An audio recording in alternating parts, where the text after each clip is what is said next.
दोस्तों, अभी आप देख रहे होंगे आए दिन की घटना में दिन रात जंतर मंतर की चर्चा हो रही है ना। जंतर मंतर क्या था, उसको क्या बना दिया गया, उसकी स्थापना किस लिए की गई थी, अभी उसका फायदा या उपयोग बोल सकते हैं किस तरीके से उठाया जा रहा है। तो आज हम इनके बारे में चर्चा करेंगे। तो आप तो दिन रात जंतर मंतर का वीडियो देख रहे हैं, तो ये उनमें से जरूर देखिए कि जंतर मंतर क्या है, वो हम आपको बताने वाले हैं। तो चलिए वीडियो स्टार्ट करते हैं। इसमें दिया गया है कि जंतर मंतर कहाँ स्थित है? नई दिल्ली में। जंतर मंतर आपको पता है कहाँ स्थित है? नई दिल्ली में। ठीक है, और भी जंतर मंतर हैं। ठीक, तो और कौन कौन से हैं उसके बारे में पहले हम जान लेते हैं। जैसे कि भारत में कुल जंतर मंतर की संख्याएं जो है वो 5 है। कितनी है? कुल भारत में जंतर मंतर की संख्याएं कुल मिलाकर के हमारे पास कितने हैं? 5 है। 5 में से कहाँ है? सबसे पहला अगर देखें तो दिल्ली। हाँ, दिल्ली है, जो कि 1724 ईस्वी में स्थापना हुआ था। दिल्ली में जो जंतर मंतर आप देख रहे हैं 1724 में इसकी स्थापना हुई थी। फिर जयपुर में है। कहाँ? जयपुर में। जयपुर में जो है, जयपुर में 1728 ईस्वी में इसकी स्थापना की गई थी। फिर उज्जैन की बात करें अगर, तो उज्जैन में 1733 ईस्वी में स्थापित किया गया था। फिर वाराणसी है अगला। वाराणसी में 1737 ईस्वी में स्थापित किया गया था। उसके बाद मथुरा की बात करें तो मथुरा में अब नष्ट हो चुका है, मतलब मथुरा का भी है नहीं। तो कुल मिलाकर के 5 स्थानों पर, कुल मिलाकर के 5 स्थानों पर जंतर मंतर का स्थापना किया गया है। ठीक, तो अभी सबसे ज्यादा चर्चित जो है वो नई दिल्ली का है, जिसको आप देख रहे हैं, नई दिल्ली जंतर मंतर। तो नई दिल्ली जंतर मंतर इतना चर्चित क्यों है, चलिए इसके बारे में थोड़ा सा हम जानते हैं। पहले इसका ऐतिहासिक क्या कहानी था। ठीक है, तो जंतर मंतर जो है भारत की ऐतिहासिक खगोलीय वेधशाला था। खगोलीय वेधशाला मतलब समझते हैं आप कि जो साइंटिस्टों के लिए जो वेधशाला होता है ना, उसको खगोलीय वेधशाला मतलब ऐसे साइंटिस्ट जो मतलब ग्रहों के या खगोलीय पिंडों के, मतलब आकाश में जो भी पिंड विद्यमान हैं या हमारे वायुमंडल में जो पिंड विद्यमान है उसके बारे में, यानी कि उसका अध्ययन करना, ब्रह्मांड में जितने भी पिंड हैं उनका अध्ययन करना ही खगोलीय वेधशाला कहलाता है। क्या? खगोलीय विज्ञान। खगोलीय विज्ञान का मतलब ब्रह्मांड के जितने भी पिंड हैं, जैसे एक धरती है, धरती के ऊपर अभी हम हैं, तो ये भी एक खगोलीय पिंडों के अंतर्गत आता है। ठीक है, तो भारत की ऐतिहासिक खगोलीय वेधशाला कौन था? जंतर मंतर, नई दिल्ली, जहां आप अभी देख रहे हैं दिन रात धरना प्रदर्शन का कार्यक्रम चल रहा है। सम्राट यंत्र, सम्राट यंत्र यानी कि मुख्य आकर्षक। सम्राट यंत्र का मतलब है कि एक ऐसा यंत्र जो जिसका बराबरी कोई दूसरा यंत्र नहीं कर सकता, मतलब सम्राट यंत्र है। एक विशाल सूर्य घड़ी। क्या है? एक विशाल सूर्य घड़ी। सूर्य घड़ी मतलब क्या?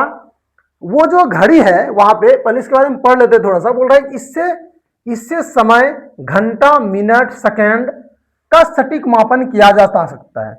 ऊंचाई जो है इसका 27 मीटर है। कितना है? 27 मीटर। इसका मतलब आप ये समझ सकते हैं, ये ऐसा घड़ी है जिसके बारे में जो हम आपको बताना चाहते हैं कि एक ऐसा घड़ी है जो हमारे फिगर के माध्यम से आप समझ पाएंगे आगे चल करके।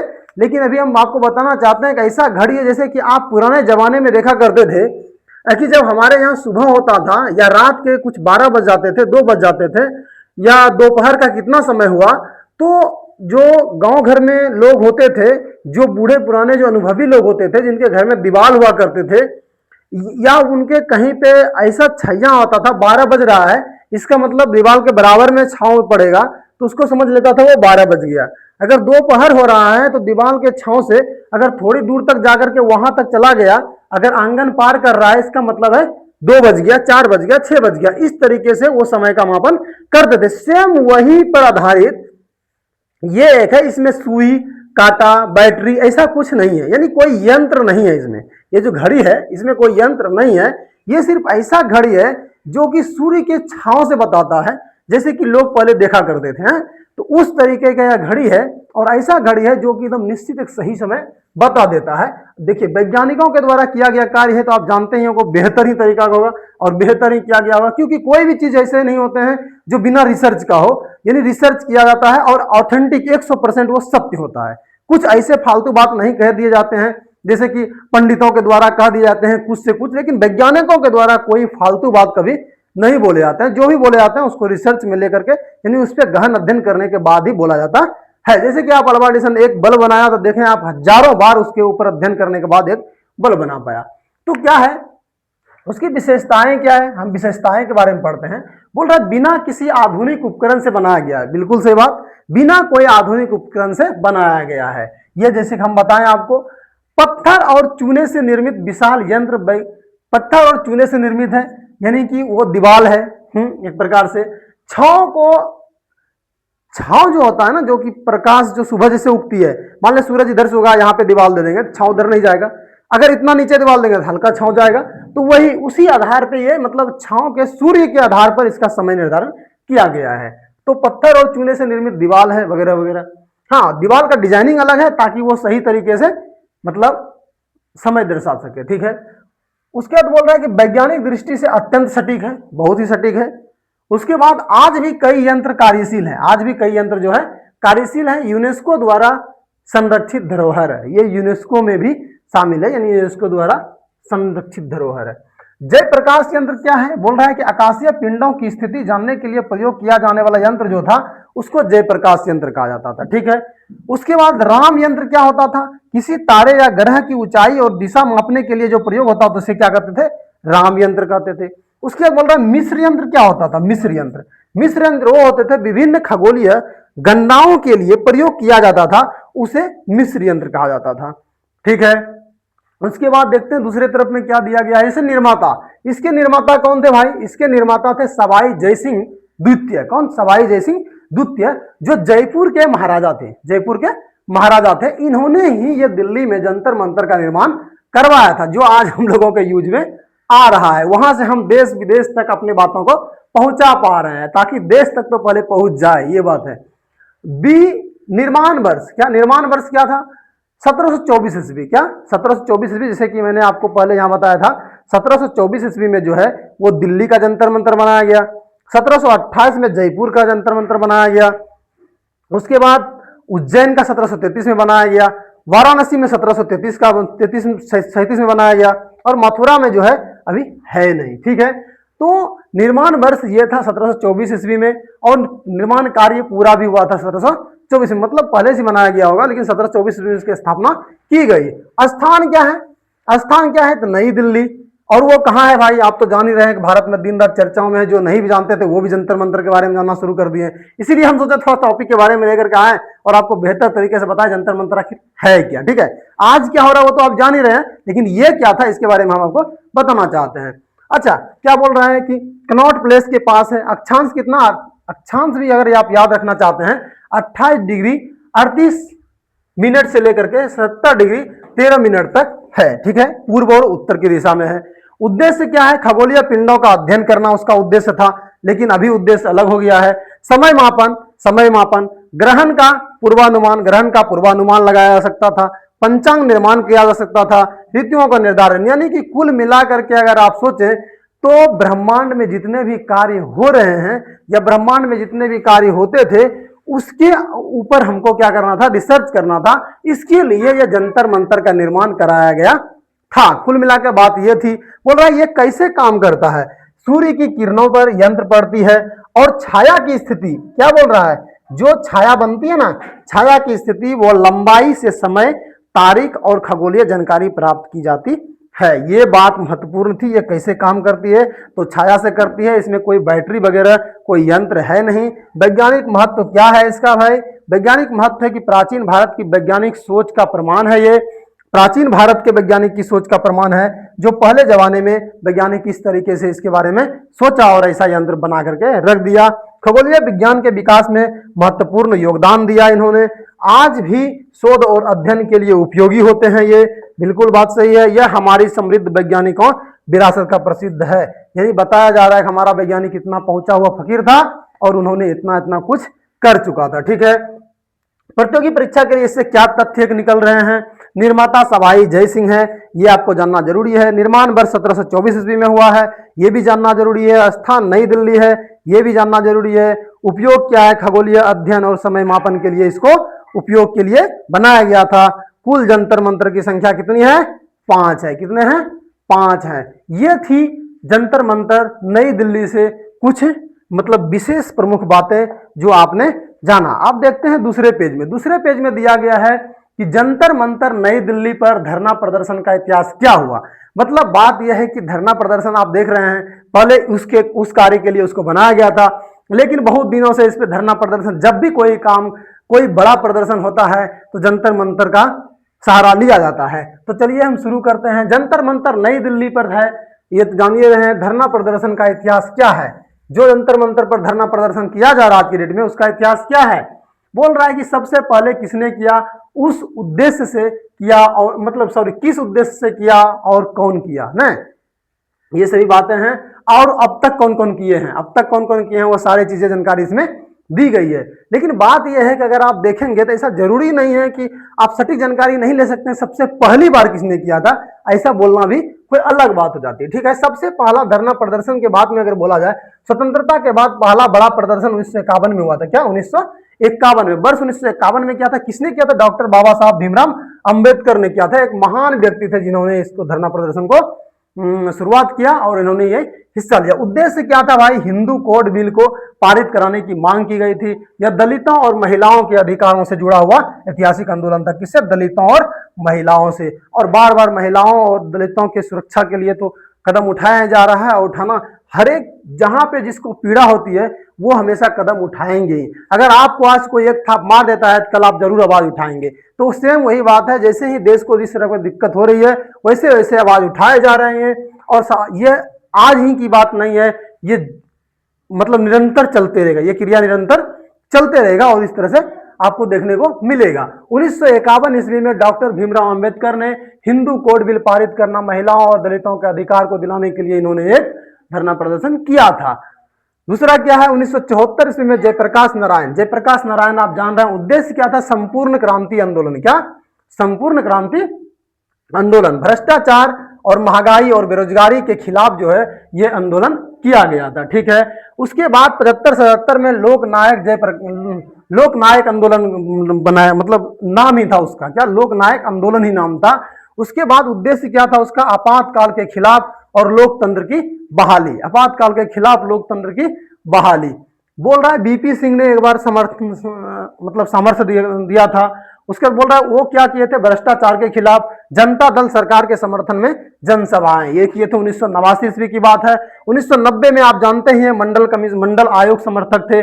उसके बाद उद्देश्य क्या था, मंडल आयोग की सिफारिशों को लागू करने की मांग। ठीक है, तो इस तरीके से जो भी अपना बात रखना चाहते हैं वो इस मैदान में आकर के एक धरना प्रदर्शन के रूप में कार्य करते हैं। जरूरी नहीं कि यही, लेकिन ये एक चर्चित है। क्यों चर्चित है वो भी आगे हम आपको बताएंगे, और यही लोग क्यों आते हैं, जंतर मंतर पे धरना प्रदर्शन क्यों हो रहा है इतना, इसके बारे में भी हम चर्चा करेंगे। बोल रहा है कि नर्मदा बचाओ आंदोलन को लेकर के जो है 1997 ईस्वी में एक प्रदर्शन किया गया था, जो नर्मदा बांध परियोजना का विरोध, विस्थापितों के अधिकार, यानी नर्मदा बांध जो है वो पानी से संबंधित है। नर्मदा नदी है जहां की बिना बांध के जो है उसके पानी बहाव से बर्बाद हो जा रहे हैं, या नर्मदा बांध रहेगी तभी मतलब किसानों को और लोगों को लाभ होगा उनका।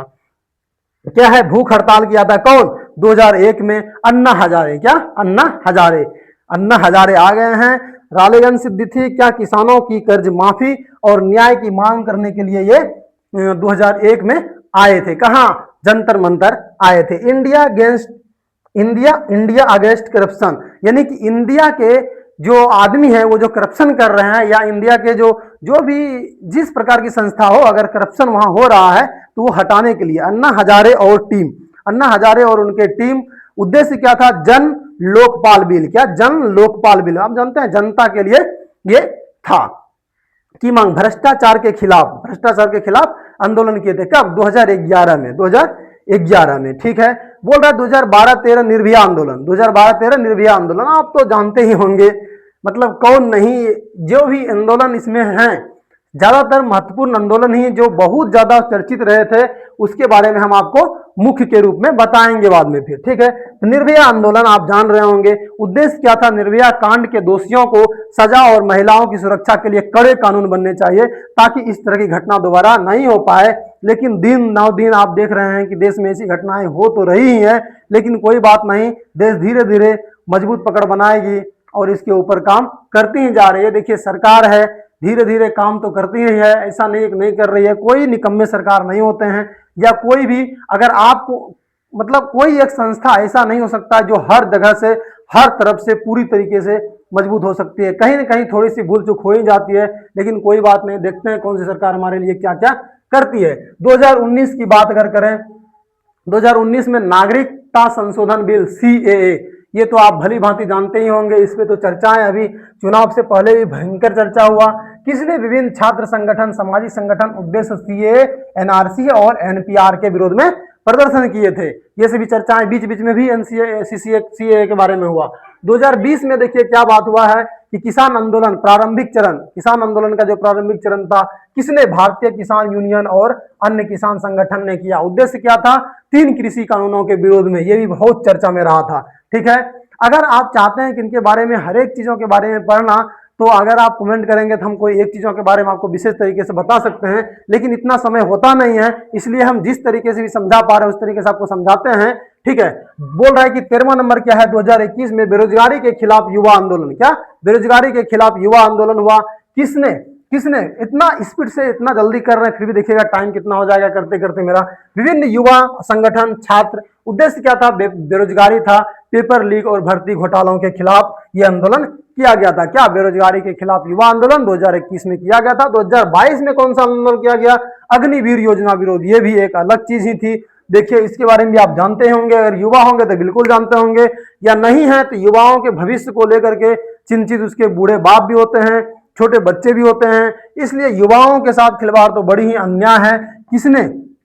युवा छात्र संगठन। क्या? युवा छात्र संगठन ने इसका योगदान दिया। उद्देश्य क्या था? अग्निवीर योजना को रद्द करने का और पुरानी भर्ती बहाल करने की मांग की गई थी, लेकिन क्या हुआ वो तो आप देख ही रहे हैं। 2023 में क्या हुआ? 2023 में पहलवान आंदोलन। क्या? पहलवान आंदोलन हुआ था कि भारतीय पहलवान खेल संघ ने इसका भूमिका निभाया था। उद्देश्य क्या है? ब्रिजभूषण शरण सिंह के खिलाफ कार्रवाई की मांग की गई थी। ठीक है, बाप रे, एक एक आंदोलन के बारे में आप देख रहे हैं। कोई आंदोलन के बारे में अगर आप उठाएंगे ना तो इतना आसान कोई आंदोलन नहीं है, बहुत ही जटिल ये सभी आंदोलन है। ठीक है, 2024 में आज भी जारी है प्रदर्शन। कौन ले रहे हैं भाग? किसान संगठन, छात्र संगठन, महिला संगठन, सामाजिक कार्यकर्ता, आम नागरिक, यानी हर लोग इसमें हिस्सा ले रहे हैं। उद्देश्य क्या है? MSP की गारंटी कानूनों की मांग करना, बेरोजगारी, महंगाई के खिलाफ सामाजिक न्याय और आरक्षण से जुड़े मुद्दे, लोकतांत्रिक अधिकारों की रक्षा करना। आज भी जंतर मंतर जन आक्रोश और जन आंदोलन का प्रमुख केंद्र बना हुआ है, जो आप यहाँ देख पा रहे हैं। इस तरीके से मैंने आपको बताया। अगर आप अगले पेज के बारे में देखना चाहते हैं, देखिए क्या है अगला पेज है हमारा कि अन्ना हजारे आंदोलन। क्या? अन्ना हजारे आंदोलन, जो आंदोलन प्रमुख थी उसको हम लेकर के आए हैं और उसके बारे में आपको बताना चाहते हैं। अन्ना हजारे आंदोलन क्या था? 2011 में यह आंदोलन शुरू किया गया था। देखिए भाई साहब क्या माइक पकड़े और हाथ का जोर देते हुए भाषण दे रहे हैं। क्या बोल रहा है? मैं अन्ना हूं। क्या हूं? मैं अन्ना हूं और भ्रष्टाचार भारत छोड़ो। भ्रष्टाचार क्या करो? भारत छोड़ो और कहीं जाकर के बसो। नहीं, कहीं नहीं बसो, आप जो है भ्रष्टाचार करना ही बंद कर दो। क्या? बंद कर दो, नहीं तो आप कहीं के भी नहीं रहेंगे। बोल रहे आंदोलन की शुरुआत कब हुई थी? 15 अप्रैल 2011 को हुई थी। जंतर मंतर नई दिल्ली केंद्र था इसका। क्या था? जंतर मंतर नई दिल्ली इसका केंद्र था। जंतर मंतर अन्ना हजारे के बारे में आप देख ही रहे हैं। टोपी तो भाई साहब लाजवाब लग रहा है। क्या लग रहा है? टोपी तो लाजवाब ही लग रहा है। ठीक है, उसके बाद बोल रहा है कि ये किसके बारे में था? तो बोल रहा है अन्ना हजारे आंदोलन 2011 जो था जन लोकपाल। क्या? जन लोकपाल की मांग को लेकर के आया था। भ्रष्टाचार के खिलाफ जन क्रांति थी। क्या थी? भ्रष्टाचार के खिलाफ ये जन क्रांति थी। बोल रहा है क्या आंदोलन की पृष्ठभूमि क्या थी? 2010-11 में देश के कई भ्रष्टाचार मामलों से हिल गया था। देश जो है 2010-11 में कई भ्रष्टाचार मामलों से हिल चुका था, इसलिए इनको ऐसा कदम उठाना पड़ा। 2G स्पेक्ट्रम घोटाला, कॉमनवेल्थ गेम्स घोटाला, आदर्श सोसाइटी घोटाला आदि ने जनता का विश्वास तोड़ दिया था। इन सब के खिलाफ एक मजबूत लोकपाल कानून की मांग उठी। ठीक है, आंदोलन का उद्देश्य क्या था? एक मजबूत और स्वतंत्र लोकपाल कानून बनाना, उच्च पदों पर बैठे भ्रष्ट अधिकारियों की जांच और सुनिश्चित करना, शिकायतों पर समयबद्ध कार्रवाई करना, ईमानदार प्रशासन और जो ईमानदार प्रशासन है उसकी पारदर्शिता लाना। यह है आंदोलन का स्वरूप क्या था भाई साहब? आंदोलन का स्वरूप था शांतिपूर्ण अनशन और धरना प्रदर्शन, किसी तरह की तोड़ तबाही नहीं करना है। जंतर मंतर से शुरुआत, बाद में उसके बाद बोल रहा है रामलीला मैदान में विशाल रैलियां, उसके बाद जो है रामलीला में हुआ। देश भर में समर्थन रैलियां, पद यात्राएं और जनसभाएं हुई। प्रमुख सहयोगी और चेहरे कौन कौन थे? अरविंद केजरीवाल, किरण देवी और हजारों स्वयं सेवक संघ थे, प्रशांत भूषण, और बोल रहा है कि ये इनके भी जो युवा संगठन थे वो भी आए थे। मनीष सिसोदिया थे, उसके बाद स्वामी स्वामी स्निवेशन, नहीं ना, स्वामी स्निवेशन, इसका नाम हम भी नहीं जानते हैं, पता नहीं, होंगे महत्वपूर्ण आदमी होंगे। आंदोलन का परिणाम और उपलब्धियां क्या है? आंदोलन का परिणाम और उपलब्धियां क्या है? क्या है? भ्रष्टाचार मुद्दा राष्ट्रीय बहस का केंद्र बना। लोकपाल कानून, अच्छा, इसका क्या परिणाम हुआ और उपलब्धियां क्या मिली? तो लोकपाल कानून का मतलब इस हिस्सा को कदम जोड़ा गया। लोकपाल और लोकायुक्त अधिनियम 2013 पारित हुआ। नागरिक सामाजिक शक्ति का प्रमाण मिला। अच्छा, पारदर्शिता और जवाबदेही की मांगों को मजबूती मिली। ये सभी कार्य हुए, यानी कुछ न कुछ लाभ हुआ। रोचक तथ्य क्या था? अन्ना हजारे का पहला बड़ा अनशन जंतर मंतर से शुरू हुआ था। यह आंदोलन बिना किसी राजनीतिक दल के समर्थन के जन आंदोलन बना। देश के मतलब कि 1000+ शहरों में और कस्बों में यह रैलियां निकली। कितनी अच्छी बात है, यानी कुछ अच्छा बात होगा इसीलिए निकला, है ना। तो क्या अच्छा बात है वो तो आपके सामने है, आप देख रहे हैं। बोल रहे हैं आंदोलन का समाज पर प्रभाव कैसा पड़ा? युवाओं की जागरूकता और राजनीतिक भागीदारी बढ़ी। सोशल मीडिया ने पहली बार किसी आंदोलन को इतना बड़ा मंच दिया। जैसे आप कांकरोच जनता पार्टी देख चुके होंगे, अभी कुछ दिन पहले की बात है, मैं अन्ना हूं एक जन आंदोलन का नारा बन गया और अभी भी चल रहा है। ऐसा नहीं कि कांग्रेस जनता पार्टी खत्म हो चुकी है। लोकतंत्र में शांतिपूर्ण विरोध की नई परंपरा स्थापित हुई। महत्वपूर्ण तिथियां क्या है? 5 अप्रैल 2011 को जंतर मंतर पर अनशन शुरू किया। 16 अप्रैल 2011 को सरकार से पहली औपचारिक वार्तालाप हुई। 27 अप्रैल 2011 में संयुक्त मसौदा समिति का गठन हुआ।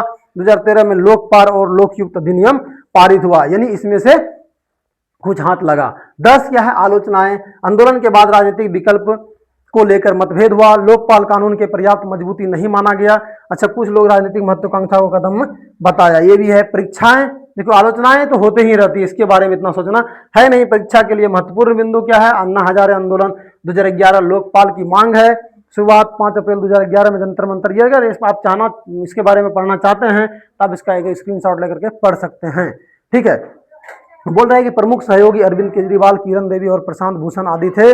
परिणाम उसके बारे में आपको चेहरा यहाँ हम दे ही दिए हैं, कौन थे क्या थे। उसके बाद क्या बोल रहा है कि अरविंद केजरीवाल, किरण देवी और ये थे, और लोकपाल आयुक्त अधिनियम के बारे में चर्चा किया गया। अन्ना हजारे कौन है? पूरा नाम किशन बाबूराव हजारे। क्या? किशन बाबूराव हजारे। भाई साहब नाम तो बहुत बढ़िया ही है, किशन बाबूराव हजारे।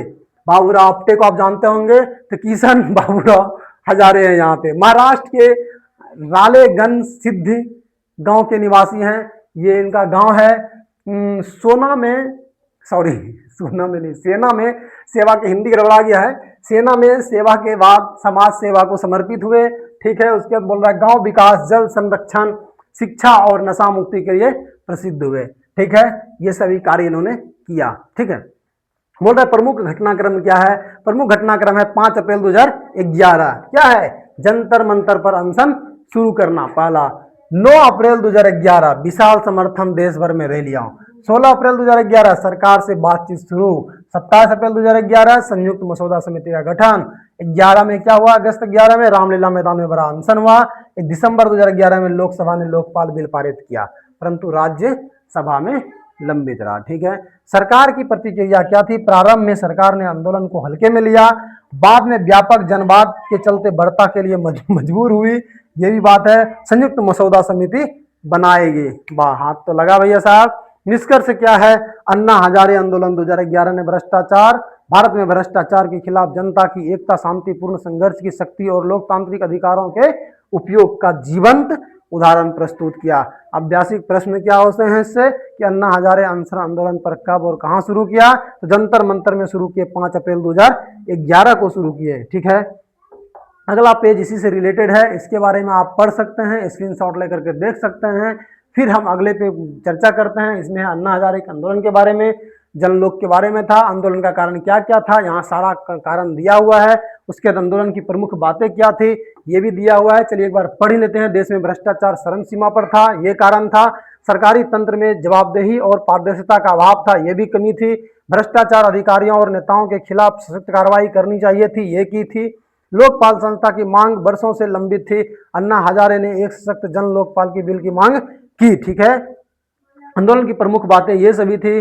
5 अप्रैल 2011 को जंतर मंतर में दिल्ली में अमर अनशन शुरू किया गया था। लाखों लोगों ने देश भर में समर्थन दिया। मैं अन्ना हूं नारा पूरे देश में गूंज उठा। ठीक है, सोशल मीडिया और युवाओं में भागीदारी ने आंदोलन में नई ऊर्जा दी। बहुत बढ़िया बात है, ये सभी बातें थी। आंदोलन ने क्या किया, आंदोलन क्यों किया गया, ये सभी वही भ्रष्टाचार की वजह से। आंदोलन का निष्कर्ष क्या हो वो आपको बता ही दिए कि इससे सभी नियम कानून पारित हुए। उसके बाद अगला पेज पे चलते हैं। अगला पेज है जंतर मंतर पर हुए प्रमुख आंदोलन क्या है, निर्भया आंदोलन। क्या, निर्भया आंदोलन। इसके बारे में तो आप बेहतर तरीके से जान ही रहे होंगे, क्योंकि हर एक अगर आपके समय में होता है, जैसे कि ये 2012 में अभी अपडेट है, कुछ दिन पहले की बात है, तो मतलब 10-15 साल की पहले की बात होती है, तो ये तो हम जानते हैं। लेकिन जो बहुत दूर चला जाता है उसके बारे में शायद हम कभी भूल भी जाते हैं। लेकिन हाँ, ये इतिहास हमें ये सब चीज़ों के बारे में याद दिलाती है, जैसे कि हम भी आपके सामने ये सब चीज़ों को लेकर के आए हैं, तो आप इनको याद कर सकते हैं। जैसे कि निर्भया आंदोलन 2012 में हुआ, बोल रहे हैं कि हमें न्याय चाहिए, हमारी बेटियां क्या हैं, वो सुरक्षित हैं, और क्यों सुरक्षित हैं ये सरकार की जवाबदेही बनती है। ठीक है ना, जंतर मंतर है ये। विशेष बातें क्या थी, यह आंदोलन केवल दिल्ली ही नहीं बल्कि पूरे देश विदेशों में भी हुआ। सैकड़ों छात्र, महिलाएं, सामाजिक संगठन, आम नागरिक जंतर मंतर पर जुटे। उसके बाद अगला बात और क्या है, अगला बात है मोमबत्ती मार्च, नारे, पोस्टर और शांतिपूर्ण प्रदर्शन के जरिए अपनी आवाज बुलंद की गई थी। ये सभी बातें इसमें की गई है। आप कहाँ ये सभी चीजों को देख रहे हैं, ये देख लीजिए जगह क्या है।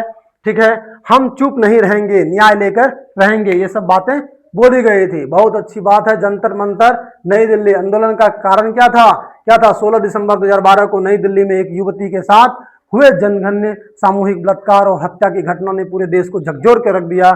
महिलाओं की सुरक्षा को लेकर देश भर में गुस्सा और आक्रोश फैल गया।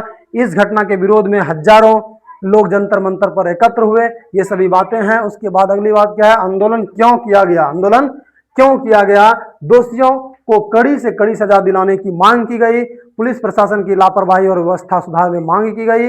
आंदोलन का निष्कर्ष क्या निकला, देश भर के दबाव और आंदोलन के बाद सरकार ने न्यायमूर्ति जे.एस. वर्मा समिति का गठन किया। क्या किया, एक समिति का गठन किया, समिति बनाया। समिति ने महिलाओं की सुरक्षा के लिए कई महत्वपूर्ण सिफारिशें की। बहुत बढ़िया बात है। इसी के आधार पर आपराधिक कानून संशोधन अधिनियम 2013 पारित हुआ।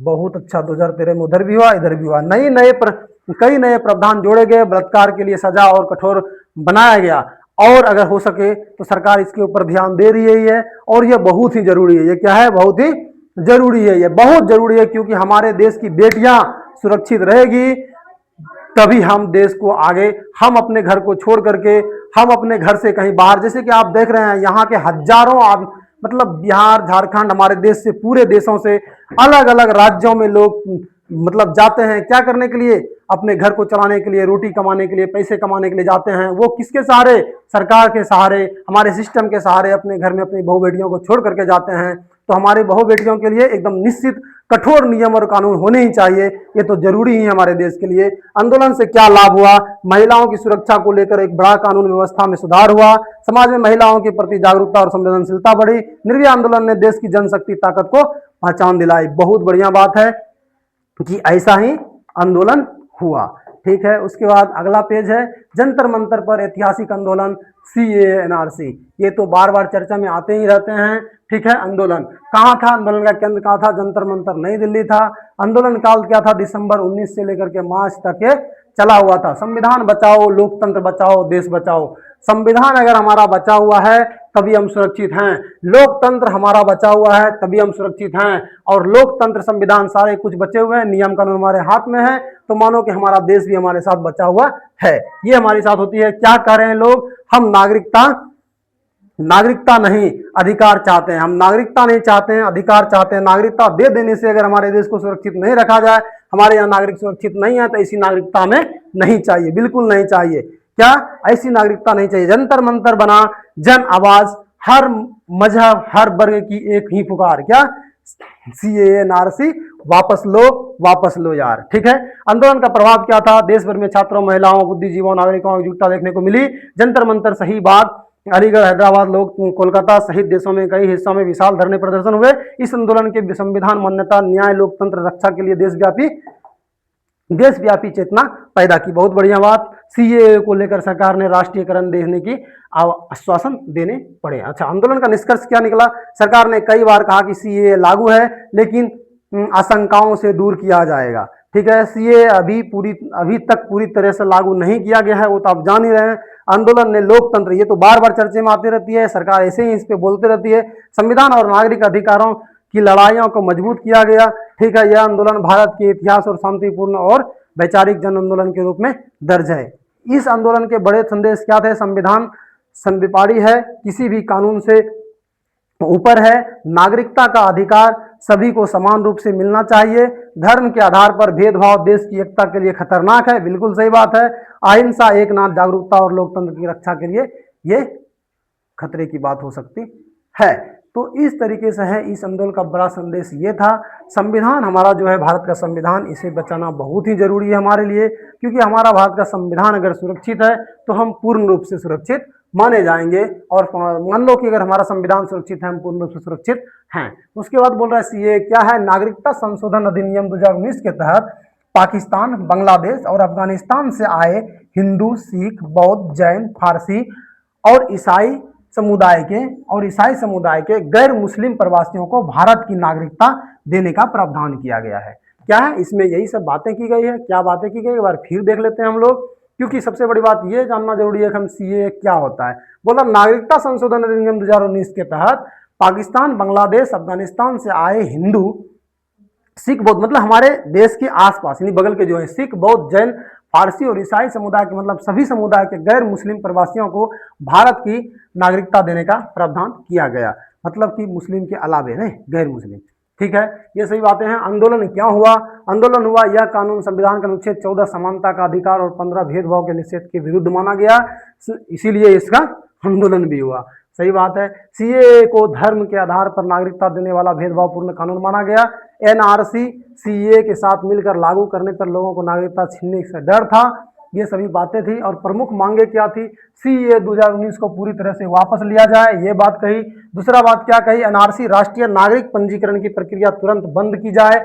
एनपीआर राष्ट्रीय जनसंख्या पंजी, एनआरसी जो होता है राष्ट्रीय नागरिक पंजीकरण, एनपीआर राष्ट्रीय जनसंख्या पंजी को लागू न किया जाए। क्या? इसको लागू नहीं करना चाहिए। सभी नागरिकों को धर्म, जाति, भाषा के आधार पर समान अधिकार दिया जाना चाहिए। तो बिल्कुल है, क्योंकि अगर किसी को धर्म, जाति और भाषा का अधिकार नहीं मिलेगा तो वो वंचित रह जाएंगे। संविधान की प्रस्तावना और मौलिक अधिकारों की रक्षा की जाए, ये तो बहुत ही जरूरी है। भारत को धर्मनिरपेक्ष लोकतांत्रिक समाज, जैसे देखिए क्या बात है, पहले पढ़ लेते हैं। हिरासत में लिए गए आंदोलनकारियों के लिए रिहा करने की बात की जा रही है। पुलिस अत्याचार और फर्जी मुकदमों की जांच हो। यानी कुल मिलाकर के बात यह है कि जब भी हमारे देश में कोई जनधन आंदोलन होते हैं, बड़े पैमाने पर होते हैं, जैसे आज जंतर मंतर में को देखने मिल रहा है, इसका पूर्ण रूप से उद्देश्य यही होता है हमारे देश में कोई ना कोई बदलाव और सुधार। तो ऐसे आंदोलन होते ही रहेंगे और सुधार होते ही रहेंगे। सिस्टम दिन रात ऐसे ही बदलते रहती है, चलते रहती है। तो मैंने सोचा कि आपको पूरी वहां से लेकर के यहाँ तक की पूरी ये इतिहास के बारे में थोड़ा सा बता दें, क्योंकि आज देख रहे हैं दिन रात जंतर मंतर पे धरना प्रदर्शन का केंद्र बना हुआ है और कई दिनों से, महीनों से लगातार चलते आ रहे हैं।